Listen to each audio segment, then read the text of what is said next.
నాకు ఎంబ్రాయిడరీ బిజినెస్‌లో వచ్చిన పాజిటివ్ ఆర్ నెగెటివ్ కామెంట్స్ గురించి అయితే ఈ వీడియోలో అయితే షేర్ చేస్తానండి. హాయ్ అండి! అందరూ ఎలా ఉన్నారు? బాగున్నారా? నేనైతే చాలా బాగున్నాను. మీలో ఎవరైనా మన ఛానల్‌ని ఫస్ట్ టైం గనక చూస్తున్నట్లయితే ఒక చిన్న లైక్ ఇచ్చి సబ్స్క్రైబ్ చేసుకొని సపోర్ట్ అయితే ఇవ్వండి. వీడియో అంతా చూసిన తర్వాత లైక్ ఇద్దాంలే అని మర్చిపోతూ ఉండొచ్చు. అందుకని ఫస్ట్ అయితే లైక్ ఇచ్చి వీడియోలోకి అయితే ఎంటర్ అవుతారని అనుకుంటున్నాను. ఇంకా ఇక్కడైతే మాత్రం పిల్లలు స్కూల్‌కెళ్ళిన తర్వాత ఇంట్లో వర్క్స్ అన్నీ కంప్లీట్ చేసుకొని, నేను కూడా కొంచెం ఫ్రెష్ అయిన తర్వాత ఇవన్నీ కూడా ఎక్కడివక్కడైతే పెట్టేసుకుంటున్నాను. అయితే బయట ఎండ అలాంటివి ఏమి రావు కాబట్టి, ఇంకా ఇంట్లోనే క్లీన్ చేసుకొని కౌంటర్ టాప్ మీద అయితే పెట్టేసుకుంటాను. ఇంకా ఎక్కడివక్కడైతే క్లీన్ చేసుకొని పెట్టుకుంటున్నాను. ఇంక తర్వాత లంచ్ టైం కూడా అయిపోయింది. ఇంక మా వారైతే వచ్చారు పని నుంచి. తను ఫోన్ చేసి చెప్పారు, "నేను లంచ్‌కి వస్తాను. ఏదో ఒకటి రెడీ చేసి పెట్టు" అని చెప్పి. అంటే మార్నింగు పిల్లలకి ఎగ్, ఆనియన్ ఫ్రై అయితే చేసి పంపించాను. ఇంకా నాకు, మా ఆయనకే కాబట్టి సరే ఏదో ఒకటిలే అడ్జస్ట్ అవుదాంలే అనుకున్నాను. ఇంక సరేలే అని చెప్పి ఇంట్లో చూస్తే ఎటు కాకుండా ఒక 4 టమాటాలయితే ఉన్నాయి. ఫ్రిడ్జ్‌లో సండే రోజు తీసుకొచ్చిన కొత్తిమీర అయితే ఉంది. ఇంక 2 చూసుకుంటే కొత్తిమీర అయితే కొంచెం ఫ్రెష్‌గానే ఉంది. టిష్యూస్ వేసి అయితే పెట్టేశాను.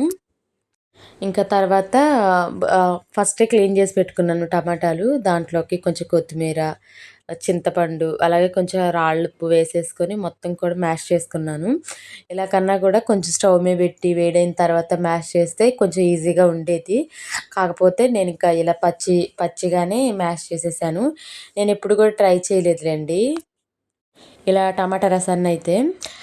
అయితే నేను ఫస్ట్ టైం చేస్తున్నాను. అదివరకు ఏంటంటే చేసేదాన్ని. కాకపోతే కొంచెం స్టవ్ మీద మరిగిచ్చేసి చేత్తో స్మాష్ చేసుకొని పోపు పెట్టేసుకొని ఇంకా అలా చేసేదాన్ని. ఇప్పుడేంటంటే కొంచెం పచ్చి టమాటాలతో చేద్దాము అని చెప్పేసి ట్రై చేస్తున్నాను. నేను కూడా ఎప్పుడు ట్రై చేయలేదులెండి పచ్చి టమాటాలతో. ఇంక సర్లే అని చెప్పేసి ఇలా అయితే ట్రై చేస్తున్నాను. నిజం చెప్పాలంటే మీకు అక్కడ కొత్తిమీర లేకపోయినా ఇబ్బందేం లేదు. కాకపోతే నా దగ్గర ఉంది కాబట్టి ఆ ఫ్లేవర్ బావుండిద్దని చెప్పి నేను వేసుకున్నాను. వంట స్టార్ట్ అయింది గదా! ఈ వంట జరుగుతూనే ఉంటది. నాకు ఎంబ్రాయిడరీ బిజినెస్‌లో వచ్చిన పాజిటివ్స్ అలాగే నెగెటివ్స్ అయితే చెప్తాను. అలాగే ఎవరైనా కొత్తగా స్టార్ట్ చేయాలి అనుకున్నా కూడా ఈ విషయాలైతే మీకు పనిచేస్తూ ఉండొచ్చు. ఏంటి అంటే నాకు చాలామంది హ్యాపీ కస్టమర్సే ఉన్నారు. కొంతమంది మాత్రం ఆహ్, నే వాళ్ళు అనుకున్నంత ఇవ్వలేకపోయాను నేను కూడా. అంటే వాళ్ళు ఒక ఎక్స్‌పెక్టేషన్ అయితే పెట్టుకుంటారు గదా! డబ్బులైతే తక్కువ, ఎక్స్‌పెక్టేషన్స్ అయితే ఎక్కువైతే పెట్టుకునేవాళ్ళు. ఎప్పుడైనా సరే మనీని బట్టే వర్క్ ఉంటది. వర్క్‌ని బట్టే మనీ ఉంటది. అయితే వాళ్ళకేంటంటే డబ్బులు తక్కువైపోవాలి, వర్క్ ఎక్కువ రావాలి. నేను కూడా చాలా వరకు గూడా నాకు అది నా కాస్ట్ కాకపోయినా నేను చాలా వరకు తగ్గించుకొని అలా వర్క్స్ అయితే చాలానే చేశాను. ఇంకా అంతకంతకు తగ్గించుకోవాలంటే ఎవరి వల్ల కాదు కదా! అంటే మనకు కూడా పెట్టిన పెట్టుబడి ఎంతో కొంత ఉండాలి కదా! అందుకని జెప్పేసి ఇంక నేను కూడా వాళ్ళు చెప్పిన బడ్జెట్ కాకుండా నా బడ్జెట్‌కి ఎలా అయితే వస్తదో అలా అయితే వేసేదాన్ని. వాళ్ళు తర్వాత వర్క్ అంతా అయిపోయిన తర్వాత మేము అదేమన్నాం కదా! ఇదేమన్నాం కదా! అని జెప్తారు. నేను ఫస్టే చెప్తాను మీ బడ్జెట్ ఎంతో చెప్తే దాన్ని బట్టి నేను వర్క్ సెలెక్ట్ చేసేసి మీ వాట్సాప్‌కి అయితే షేర్ చేస్తానని. వాళ్ళు చాలా తెలివిగా అయితే బిహేవ్ చేసేవాళ్ళు. అలాంటి అతి తెలివితేటలున్న కస్టమర్స్ కూడా ఉంటారు కొంతమంది. అందుకని చెప్పేసి ఫస్ట్ మీరు ఎవరికైనా వర్క్ చేయాలి అనుకుంటే మాత్రం ఖచ్చితంగా మొత్తం కూడా డీటెయిల్డ్‌గా మాట్లాడుకొని అప్పుడే వర్క్‌లోకి అయితే ఎంటర్ అవ్వాలి. ఇక్కడ నేను ఘాటు కోసం కారమే యూజ్ చేశాను. మీలో ఎవరికైనా మిరియాల ఫ్లేవర్ నచ్చితే జీలకర్ర, వెల్లుల్లితో పాటు మిరియాలు కూడా వేసుకొని క్రష్ చేసుకోవచ్చు. కాకపోతే మా ఇంట్లో మాకు ఎవ్వరికీ కూడా మిరియాల ఫ్లేవర్ అనేది అంతగా నచ్చదు. అందుకని చెప్పేసి మేము ఇంకా మిరియాలైతే వేసుకోలేదు. ఇంక తర్వాత ఇంకొకటి ఒక్కొక్క కస్టమర్ బ్లౌజ్ సైజు ఒక్కొక్కలాగా ఉంటది కాబట్టి, పెద్ద బ్లౌజులైతే మాత్రం ఖచ్చితంగా మీటరుంపావు తీసుకోండి. అందులో ఎల్బో హ్యాండ్స్ అయితే ఎవ్వరైనా సన్నగున్నోళ్ళైనా, లావుగున్నోళ్ళకైనా మీటరుంపావు అనేది ఖచ్చితంగా పడుతుంది. అప్పుడే బ్లౌజ్ ఫినిషింగ్ కూడా నీట్‌గా వస్తది. ఒక్క మీటర్‌లో ఎల్బో హ్యాండ్స్ చేసేసి ఫ్రంట్, బ్యాక్ అన్నీ కూడా ఎక్కడ అతుకులు లేకుండా నీట్‌గా రావాలంటే కొంచెం కష్టంతో కూడుకున్న పనే. మీరు అంత పెట్టుబడి పెడతారు గానీ, ఒక 50, 100 దగ్గరైతే ఆగిపోతా ఉంటారు కస్టమర్స్. అందుకని జెప్పేసి ఈ విషయాన్ని కూడా షేర్ చేస్తున్నాను. నా దగ్గర కాకపోయినా మీరెక్కడ చేయించుకున్నా కానీ ఫస్ట్ అయితే అడగండి మీటర్ క్లాత్ సరిపోతదా? దాంట్లో ఏమైనా అతుకులు పడే ఛాన్స్ ఉందా? అని జెప్పేసి. లేదు అతుకులేం పడవు అంటేనే మీటర్ క్లాత్ తీసుకోండి. అతుకులు పడతాయి అనుకుంటే మాత్రం ఒక మీటర్ పావు క్లాత్ అయితే తీసుకొనివ్వండి. అప్పుడు మీకు వర్క్ కూడా ఫినిషింగ్ అదంతా కూడా నీట్‌గా ఉంటది. నేను నా దగ్గరకొచ్చే కస్టమర్స్‌కైతే ఫస్ట్ అదే సజెస్ట్ చేస్తాను. ఎవరికైనా కొంచెం లావుగా ఉన్నారు, కొంచెం హెవీ వర్క్ అనుకుంటే మాత్రం ఖచ్చితంగా నేను ముందు వాళ్ళకి చెప్తాను. ఇట్లా మీకు వర్క్ సరిపోదు. కాబట్టి మీరు ఖచ్చితంగా మీటర్ పావైతే తీసుకోండి అనైతే చెప్తాను. ఇంక వాళ్ళు కూడా కొంతమందయితే ఎందుకు మీటర్‌లో అయిపోతుంది గదా! అని వాదిచ్చే వాళ్ళుంటారు. ఇంకొంతమంది ఏంటంటే సరే నీకెలా వీలైతే అలా తీసుకో అని చెప్పేవాళ్ళు ఉంటారు. సో, ఏ చిన్న బిజినెస్‌లో అయినా సరే పాజిటివ్ ఆర్ నెగెటివ్స్ 2 ఉంటాయి. ఇంక దాన్ని బట్టే మనం ముందుకు వెళ్ళాలి. ఏ బిజినెస్‌లో అయినా సరే రిపీటెడ్ కస్టమర్స్ అయితే మ్యాండేటరీ. నాకైతే మాత్రం ఇప్పటివరకు చెప్పుకోవాలంటే రిపీటెడ్ కస్టమర్సే చాలా వరకు ఉన్నారు. వాళ్ళే కాకుండా వాళ్ళ పక్కన ఉన్న వాళ్ళ చేత కూడా వర్క్ చేయించుకున్న వాళ్ళు కూడా చాలామందున్నారు. అయితే నేనిక్కడ ఒక చిన్న ట్రిక్ అయితే యూజ్ చేస్తాను. ఏంటి అంటే ఇప్పుడు వాళ్ళు మన దగ్గరికి వర్క్‌కొచ్చారనుకోండి, నేను చెప్పిన దాని మీద ఖచ్చితంగా 100-200 వరకైతే తగ్గిచ్చేసి వర్క్ అయితే చేసేస్తాను. తర్వాత వాళ్ళ ఫ్రెండ్స్ అండ్ ఫ్యామిలీ‌లకి కూడా చెప్పమని చెప్తాను. ఇంక వాళ్ళ ద్వారా వచ్చినప్పుడు నేను ఈ అమౌంట్ వాళ్ళకి కూడా తగ్గిచ్చేసి ఇంకా అలా అలా నా బిజినెస్‌నైతే ఎక్స్‌పాండ్ చేసుకుంటాను. సో, ఇక్కడైతే మా వారికైతే ఫుడ్ అది పెట్టేసాను. తర్వాత మసాలా మజ్జిగ అయితే ప్రిపేర్ చేస్తా ఉన్నాను. దీంట్లో ఏంటంటే పెరుగు, కొంచెం కొత్తిమీర, తర్వాత కొంచెం జీరా పౌడరు, ఆహ్, ఆహ్, కొంచెం అల్లం ముక్క, ఒక చిన్న పచ్చిమిర్చి, తర్వాత సాల్టు ఇవన్నీ వేసుకొనైతే గ్రైండ్ చేసుకొని ఇంకా పెట్టేసాను. మా పిల్లలు కూడా ఈ మధ్య ఇష్టంగానే మజ్జిగ అయితే తాగుతున్నారు. మిక్సీలో వేసామనుకోండి లంప్స్ ఏం లేకుండా వస్తున్నాయి. ఇంకా అందుకని చెప్పేసి పిల్లలు కూడా మజ్జిగ అయితే తాగుతున్నారు. ఇంకా ఇక్కడైతే నేను కూడా ఫుడ్ అది తినేసిన తర్వాత ఇది నెక్స్ట్ డే తీసిన వ్లాగు. ఇంకా ఇక్కడైతే ఒక 8, 9 బ్లౌజెస్ వరకైతే మీకు చూపిస్తాను వర్క్స్‌వి. ఇవన్నీ కూడా కొన్ని ఆర్డర్ ప్రకారం వస్తే, కొన్ని మాత్రం నేను సేల్ చేయడానికైతే వర్క్ చేసుకున్నాను. అంటే ఖాళీగా ఉన్న టైం ఉంటది గదా! ఆ టైంలో వర్క్ చేసుకునేదాన్ని.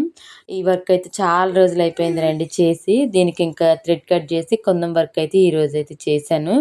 మీకు కుందన్ వర్క్ కూడా పెద్దగా కనిపించట్లేదు గదా! ఇది ఎలా అయితే మల్టీ కలర్ థ్రెడ్‌తో నేను వర్క్ చేశానో, అలాగే దీని మీద కూడా మల్టీ కలర్ కుందన్స్ స్టిక్ చేశాను. చాలా క్లాసీగా ఉంది వర్క్ అయితే మాత్రం. ఆహ్, ఎవరైనా మాకు అన్ని శారీస్ మీదకి యూజ్ అవ్వాలి అనుకుంటే మాత్రం సింపుల్‌గా, ఎలిగెంట్‌గా ఉండాలంటే మాత్రం ఈ వర్క్ అయితే చాలా బావుంటుంది. ఇదైతే ఫ్రంటు, ఇందాక చూయించిందయితే హ్యాండు, ఆ 2 కూడా. ఇంకా ఇదైతే మాత్రం మొన్న మీకు మిషన్ మీద చూయించాను గదా! వేరే వాళ్ళు ఇట్లా బ్లౌజ్ పీస్ పంపించేసి హాఫ్ పట్టు క్లాత్ మీద వర్క్ అయితే చేయించుకుంటున్నారని జెప్పేసి ఇదైతే వాళ్ళది. ఇది కూడా చాలా సింపుల్ వర్కే కానీ కలర్ కాంబినేషన్ బట్టయితే నిండొచ్చేసింది వర్కు. ఇది కూడా చాలా బావుంది. ఇంకా ఏ బిజినెస్‌లోనైనా సరే పాజిటివ్స్ ఆర్ నెగెటివ్స్ 2 ఉంటాయి గాబట్టి మనం 2 తీసుకోవాలి. ఇంకా నాకు వచ్చిన బ్యాడ్ ఎక్స్‌పీరియన్సెస్ అనైతే అవేను. కొంతమంది ఫస్ట్ ప్రైస్ చెప్పకుండానే అంటే ఈ ప్రైస్‌లో వేయమని చెప్పకుండానే వర్క్ అంతా చేయించుకున్న తర్వాత మేము అంతే కదా, ఇంతే కదా అని మాట్లాడతారు. అలాంటి తెలివితేటలు చూయించే వాళ్ళు ప్రతి దగ్గర ఉంటారు గాబట్టి మనమే కొంచెం జాగ్రత్తగా ఉండాలి. ఇంకొకటి కొంచెం వర్క్స్‌లో ఎప్పుడైనా సరే కలర్ కాంబినేషను ఎక్కడో ఒక చోట మనకి ఖచ్చితంగా తేడా పడతాం కాబట్టి, ఆ కలర్ కాంబినేషన్ కూడా నిజంగా చాలా టఫ్ పార్టే. ఒక్క షేడ్‌లో వచ్చేసి దాదాపు 10-12 రకాలైతే ఉంటాయి. ఆ షేడ్‌లో ఏది అని చెప్పి మనం పెట్టుకోవడానికి చాలా టైం పడతది.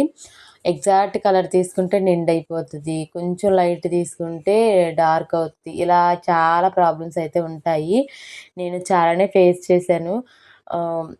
ఎలాగైనా సరే ఇంకా మనకి ఫైనల్ అవుట్‌పుట్ శారీ కలరు మనకు ఆ బ్లౌజ్ మీద కనిపించాలి. అదే మెయిన్ టాస్కు. ఇంకా అలాంటివి కూడా కొన్ని అయితే ఎదుర్కొన్నాను. అంటే అలాంటి వాటి దగ్గర నెగెటివ్స్ అయితే ఏం రాలేదులెండి. ఇదైతే బాటిల్ గ్రీన్ శారీకైతే వర్క్ అయితే మొన్న చూయించాను కదా మీకు ఇలా శారీ పిక్ పెట్టి వర్క్ చేయించుకున్నారని జెప్పేసి అది ఈ వర్కేను. ఈ వర్క్ అయితే మనం చాలా మందికేసాము. మీరు కూడా చాలా వీడియోస్‌లో చూసే ఉండొచ్చు. ఇంక తర్వాత కస్టమర్‌కి మీరెప్పుడైనా చెప్పండి. ఇంత మీటర్ ఇంత క్లాత్ పడతది. ఈ వర్క్‌కి ఇంత క్లాత్ ఖచ్చితంగా పడతది. మనకు కూడా ఒక ఐడియా ఉంటది గదా! అలా చెప్పాలి. ఇంకా నాకొచ్చిన పాజిటివ్స్ ఏంటి అంటే ఫినిషింగ్ నీట్‌గా ఉంటది. కుందన్ వర్క్ కూడా నీట్‌గా చేస్తది అనే కాంప్లిమెంట్స్ అయితే ఉన్నాయి. చాలామంది హ్యాపీ కస్టమర్స్‌ని సంపాదించుకున్నానులెండి. ఎవరైనా కొంచెం డబ్బులు లేటు అయినా కూడా నేను అంతగా పట్టించుకునేదాన్ని కాదు. పర్లేదు రేపు మనం పని చేసి ఉంటే ఎప్పటికైనా వస్తాయి కదా! అన్న థాట్‌తోనే చాలామందికి అలా వర్క్ కూడా చేసిచ్చాను. తర్వాత వాళ్ళు కొంచెం మనీ అవి చూసుకొని మళ్ళీ నాకు పంపించిన వాళ్ళున్నారు. కొంతమంది ఇప్పటికి ఫోన్‌లు తీయని వాళ్ళు కూడా చాలామందే ఉన్నారు. ఈ రోజుటి వాయిస్ ఓవర్‌కైతే ఎన్ని గండాలున్నాయో అసలు తెలియని కూడా తెలియట్లేదు. అంటే చాలా వరకు గూడా పిల్లలున్నారు, కోళ్ళు పక్కన స్ట్రేంజర్స్ వీళ్ళందరూ ఉన్నారు. వాళ్ళందరిని దాటుకొని అయితే వాయిస్ ఓవర్ అయితే ఇస్తున్నాను. ఇంక తర్వాత ఇక్కడైతే ఇంకొక వర్క్ ఇది. ఇదైతే ఖచ్చితంగా మగ్గం లుక్ అయితే ఇస్తదండి ఎవ్వరికైనా సరే. చాలా బావుంటది. సింపుల్ అంటే సింపుల్ ఏం కాదు. మీకు చూడడానికి అలా ఉంది కానీ మొత్తం కూడా ముద్ద కుట్టు చాలా బావుంటది వర్క్ అయితే మాత్రం. ఇది నేను మిషన్ తీసుకున్న కొత్తలో చాలా మందికి చేశాను. ప్రెజెంట్ కొంచెం జనానికి గుర్తు చేద్దాం అని చెప్పేసి ఈ వర్క్ ఒకటైతే వేశాను. ఇవి ఎలా సేల్ చేస్తాను ఏంటి అనేదైతే నా వాట్సాప్‌లో నంబర్‌కైతే కాంటాక్ట్ అయితే మీకు ఒక ఐడియా అనేదైతే ఇస్తాను. ఇంకా ఇదైతే రాయల్ బ్లూ మీద గోల్డ్ అలాగే కొంచెం సిల్వర్ యూజ్ చేసి అయితే వర్క్ అయితే చేశాను. వీటిలో ఒక 4, 5 బ్లౌజులైతే ఆర్డర్ ప్రకారం తీసుకున్నవి ఉన్నాయి. ఒక 2, 3 ఏంటంటే నేను శాంపిల్‌గా వేసిన వర్క్స్ అయితే ఇవి. అంటే ఎవరికైనా వర్క్ చేయాలి అంటే ఖచ్చితంగా ఫస్ట్ అది ఎలా ఉన్నది అనేది మనమైతే చెక్ జేసుకోవాలి. అలా చెక్ చేసుకున్న వాటిల్లో ఈ వర్క్ బావుంది కదా! ఒకసారి ట్రై చేద్దామని ఏసిన వర్క్ అయితే బావుంది. ఇంకా ఇవన్నీ కూడా మడతలైతే పెట్టేసుకొని నేను కూడా వీటినైతే ప్యాక్ చేస్తున్నాను. అంటే ఎవరి వాళ్ళకైతే ప్యాకింగ్ అయితే చేస్తున్నాను. నాకు ఈ రోజంతా గూడా ఇవే సరిపోయాయి. అంటే వీటికి కొంచెం స్టిక్ జేయడం, తర్వాత థ్రెడ్ కట్ జేయడం ఇవి ఒక పనండి. ఈ పనంతా చేసుకునేపాటికి నాకు చాలా టైం పట్టింది. ఇంకా వీటన్నిటిని కూడా కంప్లీట్ చేసుకొని ఇంకొక వర్క్ కూడా మిషన్ మీద అయితే జరుగుతుంది. అదేంటంటే గోల్డ్ కలర్ మీద మల్టీ కలర్ థ్రెడ్స్ అయితే యూజ్ చేసి వర్క్ అయితే చేయమన్నారు. ఇంకా ఆ వర్క్ ఒకటైతే జరుగుతుంది. ఇలా చాలామంది ఇప్పుడు ఏయించుకుంటున్నారు. అంటే ఏ శారీ మీదకైనా సరే కలిసిద్ది గదా అన్నట్టుగా. సో, ఇదండి ఈరోజు వ్లాగ్ అయితే. నచ్చితే మాత్రం ఒక చిన్న లైక్ ఇచ్చి సబ్స్క్రైబ్ చేసుకొని సపోర్ట్ అయితే ఇవ్వండి. మీకు ఎంబ్రాయిడరీ వర్క్‌లో ఏమైనా డౌట్స్ ఉన్నా కూడా కామెంట్స్ అయితే చేయండి. నాకు తెలిసినంత వరకైతే మీకు షేర్ చేస్తాను. మరొక మంచి వ్లాగ్‌తో వస్తాను. ఉంటాను.